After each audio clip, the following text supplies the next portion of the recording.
can see that I have thousands of feet to go.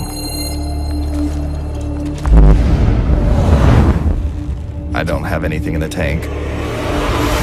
I mean, I have less than nothing.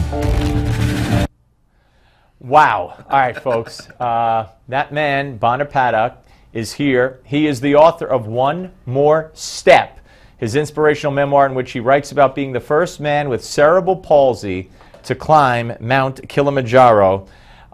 Welcome. Thank you very much for having me. It is such a pleasure to have you. This story is so inspirational and so amazing. You were diagnosed with cerebral palsy when you were young. Yeah, 11 years old is when we officially got the proper diagnosis. Okay, so until then you didn't know, because I mean, I don't know a how mishmash of other doctors yeah. had said some other things, so we weren't really ever 100% sure until that diagnosis. All right, so obviously, well, as an adult, you haven't let it hold you back. How about as a child?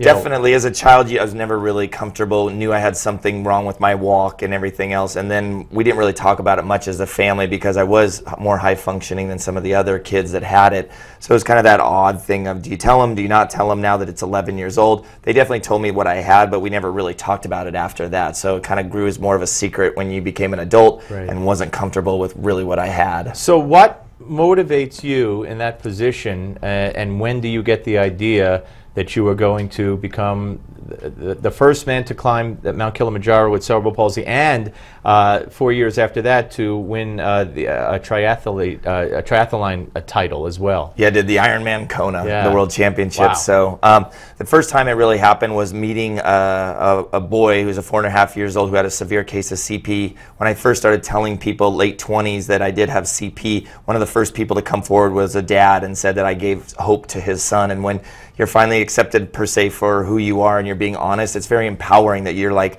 meeting this boy, and then unfortunately his sudden passing 6 months later. I just never wanted to see a family try to go through that horrible thing of losing a son. And then also, how can I help other kids, maybe give them confidence and everything else to talk about it and be proud, because I wasn't for almost 30 years. I made excuses and blamed other people. So you were athletic from what point on?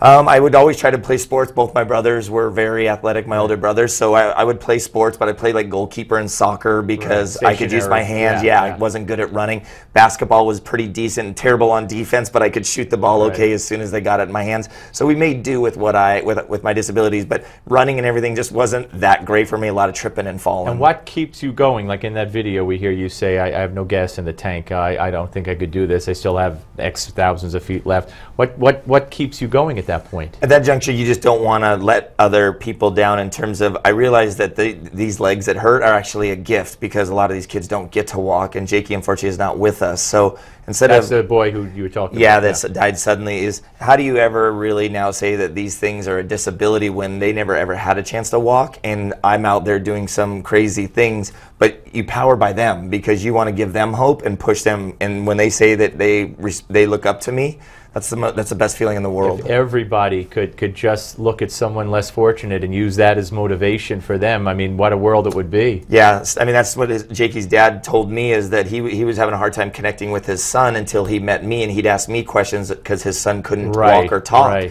So he said I was looking at what he couldn't do. You gave him insight into his son. And now you started OMF Foundation, which raises money for children like the one you're referring to. Talk about that and how people could help you with that. Sure, I started it in 2009 when I got back from climbing Kilimanjaro in Tanzania to help both the disabled community in Tanzania that needs a lot of help, and then also here back in the United States of just through speech and occupational and physical therapy. So we try to fund either services or build centers when we can for communities, and it's our just gift to the communities. We don't run them or anything else. We just want to try to empower them. And people could, you find your website? Yeah, oneman1mission.org. Okay, that's easy enough. We got about 30 seconds left.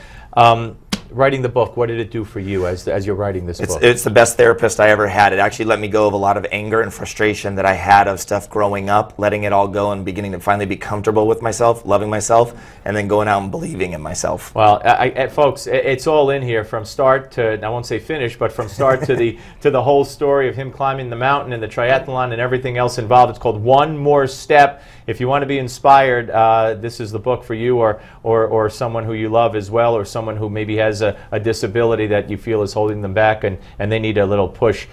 So it's Paddock, welcome. Thank you so much for Thank you so having much. me. Nice Appreciate to see it. you. All right, folks, we're coming back with more. Don't go away.